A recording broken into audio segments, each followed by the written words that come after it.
शिवसेना आमदार अपात्रता प्रकरणातली सुनावणी संपली आहे। दोन्ही गटाकडून अंतिम युक्तिवाद पूर्ण करण्यात आले। आता 10 जानेवारीपर्यंत या प्रकरणात निकाल देण्याचं आव्हान विधानसभा अध्यक्ष राहुल नार्वेकर यांच्यासमोर आहे। अपात्रतेची कारवाई नेमकी शिंदे गट आणि ठाकरे गट या प्रकरणामध्ये कोणावर होणार याकडे लक्ष लागलंय।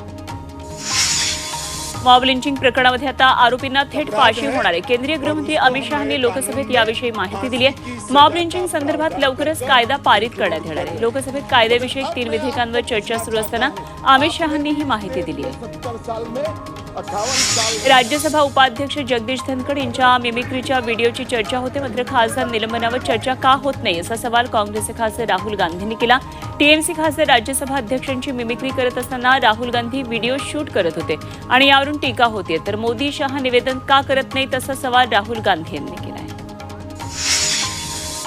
खासदार निलंबनावरून अभिनेत्री तेजस्विनी पंडित ही चांगलीच संतापली आहे। अमृत नोनी आर्थो प्लस ये एक प्रूवन फॉर्मूला है। इसमें मौजूद नोनी फल के गुण और आयुर्वेदिक जड़ी बूटियां शरीर को जरूरी पोषक तत्व देने के साथ साथ हड्डियों और जोड़ों के घिसने, उनमें होने वाले सूजन और दर्द को रोकने में मदद करता है। दर्द मुक्त जीवन के लिए अमृत नोनी ऑर्थो प्लस। लोकशाही फसली, धाब्यावर हुकुमशाहीचा उदय की अंताकडे प्रवास अशा कॅप्शन सहित तेजस्विनीनं निलंबित खासदारांचा व्हिडिओ सोशल मीडियावर शेअर केलाय।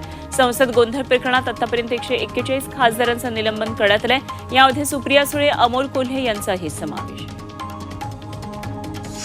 शरद पवार 30 डिसेंबरला पुण्यामध्ये जाहीर सभा घेणार आहेत। केंद्र सरकारच्या शेतकरी धोरणांविरोधात मविया आक्रोश मोर्चा काढणार आहे। 27 ते 30 डिसेंबर असा हा शेतकरी आक्रोश मोर्चा असेल, ज्याची सुरुवात शिवनेरीपासून होणार आहे। 29 तारखेला बारामतीमध्ये मवियाचा मशाल मोर्चा निघेल, तर 30 तारखेला पुण्यामध्ये शरद पवारांची सभा होणार आहे। रेमडेसिवीर इंजेक्शन घोटाळा प्रकरणात आदित्य ठाकरेंचा मित्र पुण्यशाली परीखला आर्थिक गुन्हे शाखेनं चौकशीसाठी बोलवलंय। कंत्राट देण्यासाठी महापौर बंगल्यावर बोलावण्यात आलं, त्यावेळी परीख तिथे उपस्थित होता असं बीएमसी अधिकाऱ्यांनी चौकशीमध्ये सांगितल्याचं समोर आलंय आणि त्यानुसार परीखला आता चौकशीसाठी बोलावण्यात आल्याचं कळतंय।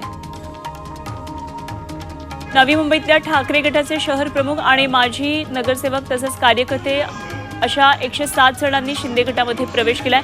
ठाकरे गट अजूनही त्यात चुका करत असल्यानं नाराज शिवसैनिक आपल्याकडे येतात, तसंच पैसे घेऊन ठाकरे गट पद वाटत असल्याचा आरोप शिंदे गटानं केलाय।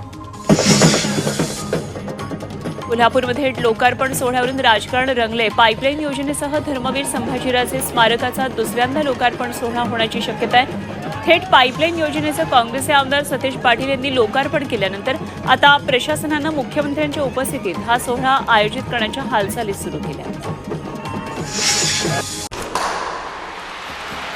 लाल मातीतली कुस्ती म्हणजे